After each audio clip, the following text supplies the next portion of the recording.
आइए जानते हैं आज के प्रमुख अंतर्राष्ट्रीय खबरों को, लेकिन उससे पहले एक नजर हेडलाइंस पर। विदेश सचिव विक्रम मिस्री का कार्यकाल केंद्र सरकार ने 1 साल के लिए बढ़ाया। दिल्ली पहुंचा मानसून, कई इलाकों में भारी बारिश, आंधी से बिगड़ा मौसम। जिनपिंग को दोस्त बताने वाले ट्रंप ने किस बात पर दिया चीन को अल्टीमेटम। हम नहीं डरते, हमारे बच्चों को नींद में मारा, अफगानिस्तान के सिर पर खून सवार। भीषण गर्मी से अमेरिका बेहाल, क्या 250वें स्वतंत्रता दिवस के जश्न में पड़ेगा खलल। चीन को कब्जा नहीं करने देंगे, पनामा नहर को लेकर ट्रंप की बीजिंग को खुली चेतावनी। 1,41,000 रुपए पर रखा गोल्ड, 3500 तक टूटी चांदी। गोविंदा के अफेयर पर सुनीता आहूजा हुई भावुक, किसी को रोक सकते हो, मैं आप बच्चों के लिए जीती हूँ। और वैभव सूर्यवंशी को इंग्लैंड के खिलाफ पहले T20 मैच में नहीं मिली टीम में जगह।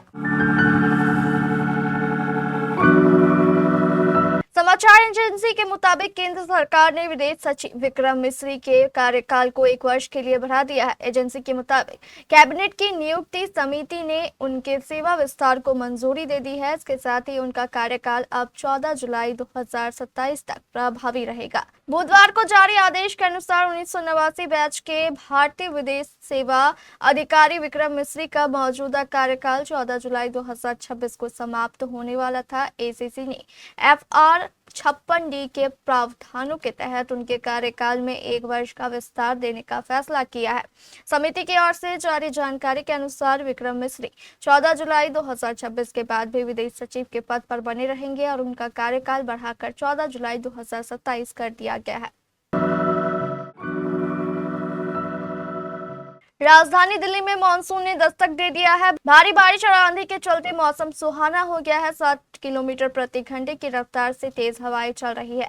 दिल्ली के जिन इलाकों में भारी बारिश हो रही है उसमें लक्ष्मी नगर, अक्षरधाम, जनकपुरी, मयूर विहार फेज 3, मयूर विहार फेज 2, चांदनी चौक, कनॉट प्लेस, खान मार्केट, अशोक नगर, महात्मा गांधी मार्ग, हौज खास, साकेत और ग्रेटर कैलाश शामिल है। Noida film city, Noida sector 15, Noida sector 16, Noida sector 18, Meerut और गाजियाबाद में भारी बारिश, आंधी हो रही है। इस दौरान 50 से 60 किलोमीटर प्रति घंटे की रफ्तार से आंधी भी चल रही है।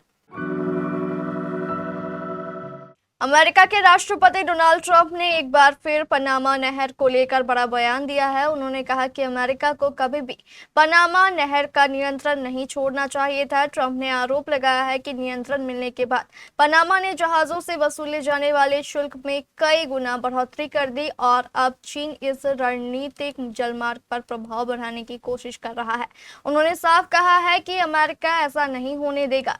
थियोडोर रूजवेल्ट प्रेसिडेंशियल लाइब्रेरी के उद्घाटन समारोह में बोलते हुए ट्रंप ने कहा कि जब अमेरिका ने पनामा नहर का नियंत्रण छोड़ा तो सबसे पहले पनामा ने जहाजों के ट्रांजिट शुल्क को 4 गुना बढ़ा दिया।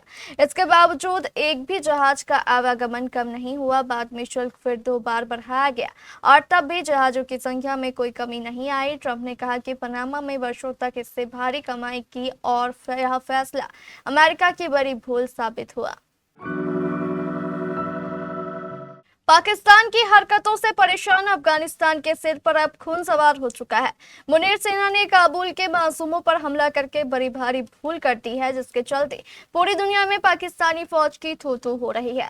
अब अफगान सरकार किसी भी कीमत पर पीछे हटने को तैयार नहीं है। पाकिस्तान के घर में घुसकर की गई एयर स्ट्राइक के बाद अफगानियों ने एक और खतरनाक मैसेज जारी किया है। इसे सुनकर साफ लगता है कि शहबाज और मुनीर की जोड़ी पर फिर से कोई बड़ी आफत आने वाली है। अफगानिस्तान के सूचना और संस्कृति मंत्री सर अहमद हक्कानी ने बुधवार को कहा कि अफगान लोग बाहरी दबाव या सैन्य हमलों से डरने वाले नहीं हैं। काबुल पहले ही उन विरोधियों पर जीत हासिल कर चुका है जिनके पास उससे कहीं ज्यादा बेहतर हथियार और आधुनिक तकनीक थी। अफगानिस्तान की आरियाना न्यूज की रिपोर्ट के अनुसार एक इवेंट में बोलते हुए हक्कानी ने कहा कि अफगानिस्तान को धमकियों से डराया नहीं जा सकता, क्योंकि अफगानिस्तान कई दशकों से संघर्ष झेलता आया है। अमेरिका के उत्तर पूर्वी हिस्सों में भीषण गर्मी का कहर जारी है। न्यूयॉर्क, बोस्टन और फिलाडेल्फिया जैसे बड़े शहरों में अत्यधिक गर्मी की चेतावनी जारी की गई है। यह मौसम ऐसे समय में आया है जब पूरा देश स्वतंत्रता दिवस के जश्न की तैयारी कर रहा है। इस क्षेत्र में आजादी के जश्न का ऐतिहासिक महत्व है, लेकिन चिलचिलाती धूप ने लोगों की चिंता बढ़ा दी है। मौसम विभाग के अनुसार न्यूयॉर्क और बोस्टन में तापमान 100 डिग्री फ़ारेनहाइट तक जा सकता है। हवा में नमी यानी ह्यूमिडिटी की वजह से यह गर्मी और भी ज्यादा महसूस होगी। वैज्ञानिकों ने बताया कि हीट डोम की वजह से यह स्थिति बनी है। हीट डोम एक ऐसी प्रणाली है जिसमें उच्च दबाव वाले क्षेत्र गर्मी और नमी को एक जगह रोक लेते हैं। यह गर्मी मिडवेस्ट से लेकर पूर्वी तट तक फैल गई है। अमेरिकी राष्ट्रपति डोनाल्ड ट्रंप ने बुधवार को चीन को लेकर कड़ी चेतावनी जारी की है। उन्होंने कहा कि चीन पनामा नहर पर कब्जा करने की कोशिश कर रहा है, लेकिन अमेरिका उसे ऐसा नहीं करने देगा। उन्होंने इस रणनीतिक जलमार्ग का नियंत्रण पनामा को सौंपने के फैसले की आलोचना भी की। अमेरिकी राष्ट्रपति ने कहा कि नहर नियंत्रण पनामा को कभी नहीं सौंपा जाना चाहिए था। डोनाल्ड ट्रंप नॉर्थ डकोटा में रूजवेल्ट प्रेसिडेंशियल लाइब्रेरी के उद्घाटन समारोह में बोल रहे थे। ट्रंप ने दावा किया है कि पनामा ने नहर का कंट्रोल लेने के बाद फीस बढ़ा दी और इससे खूब पैसा बना रहे हैं। उन्होंने कहा, जब हमने नहर पनामा को सौंपी तो सबसे पहले उन्होंने जहाजों के लिए कीमतें 4 गुना बढ़ा दी और उनका एक भी जहाज कम नहीं हुई। फिर उन्होंने कीमतें बढ़ाई, तब भी जहाज कम नहीं हुए। उन्होंने बहुत सारा पैसा कमाया। यह कितनी बेवकूफी थी। जुलाई महीने की शुरुआत के साथ ही सराफा बाजार में हलचल तेज है, लेकिन चमक थोड़ी फीकी नजर आ रही है। सोने और चांदी की कीमतों में उतार चढ़ाव का दौर जारी है, जिससे खरीदार और निवेशक दोनों ही सतर्क नजर आ रहे हैं। 1 जुलाई को जारी ताजा रेट्स के मुताबिक देश में सोने चांदी की कीमतों में भारी गिरावट दर्ज की गई। यह गिरावट अंतर्राष्ट्रीय बाजार से लेकर घरेलू वायदा बाजार तक में देखी गई। इंटरनेशनल मार्केट में गोल्ड में 1.19% की गिरावट आई और कीमत $47.90 टूटकर $3,390.60 प्रति औंस पर पहुंच गई। वहीं चांदी 2.63% से गिरकर $57.915 प्रति औंस पर ट्रेड कर रही है। वहीं घरेलू बाजार यानी MCX की बात करें तो यहां पर भी सोना चांदी गिरावट के साथ ओपन हुआ। MCX पर सोना करीब 1155 रुपए गिरकर 1,42,531 रुपए प्रति 10 ग्राम पर कारोबार करता दिखा। वहीं चांदी में 3,810 रुपए की गिरावट दर्ज की गई। इसके साथ ही चांदी 2,25,000 लाख प्रति किलो के हिसाब से कारोबार करती दिखी।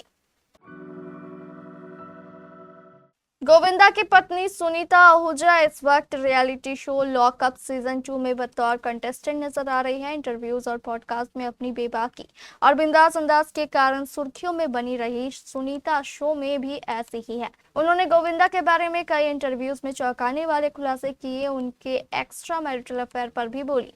अब उन्होंने एक बार फिर शादी में चीटिंग, गोविंदा संग रिश्ते और बच्चों के बारे में बात की। सुनीता ने कहा कि वह अब अपने बच्चों के लिए जीती है। वह गोविंदा से मूव ऑन कर गई है और उनसे अलग घर में रहती है क्योंकि उन्हें प्राइवेसी चाहिए। सुनीता आहूजा ने को कंटेस्टेंट श्रेया कालरा को बताया कि कैसे वह अब सिर्फ अपने बच्चों के लिए जीती है और अपनी शादी में बेवफाई होने के बावजूद वो कुछ भी बदल नहीं सकती। सुनीता से श्रेया कालरा ने उनसे एक इंटरव्यू के बारे में पूछा था जिसमें उन्होंने चीटिंग और खुद के साथ हुई धोखेबाजी के बारे में बात की। इस पर सुनीता ने कहा, हुआ तो अभी क्या कर सकते हैं, शुरू से ही हुआ है ना, लेकिन हीरो है तो अब कुछ नहीं कह सकते। इस उम्र में अभी सोचूंगा तो डायबिटीज और बढ़ेगा। जैसा चल रहा है चलने दो, मैं अब सिर्फ बच्चों के लिए जीती हूँ। आयरलैंड सीरीज के बाद इंग्लैंड के खिलाफ पहले T20 मैच में भारत के युवा बल्लेबाज वैभव सूर्यवंशी को टीम में जगह नहीं मिली। चेस्टरले स्ट्रीट में खेला गया ये मैच बिना किसी रिजल्ट के खत्म हो गया। भारत ने टॉस जीतकर पहले बैटिंग करने का फैसला किया और 20 ओवर में 7 विकेट के नुकसान पर 189 रन बनाए, लेकिन बारिश की वजह से इंग्लैंड की पारी शुरू ही नहीं हो पाई और मैच बिना किसी परिणाम के खत्म हो गया। भारत की तरफ से अभिषेक शर्मा ने सिर्फ 24 गेंदों पर तूफानी 59 रन बनाए, जिसमें 4 छक्के और 6 चौके शामिल थे। वहीं कप्तान श्रेयस अय्यर ने 47 गेंदों पर 68 रन बनाए, जिसमें 1 छक्का और 6 चौके शामिल थे। पारी के आखिरी लम्हों में शिवम दुबे ने सिर्फ 21 गेंदों पर 42 रन बनाकर भारत का स्कोर 189 तक पहुंचाने में मदद की।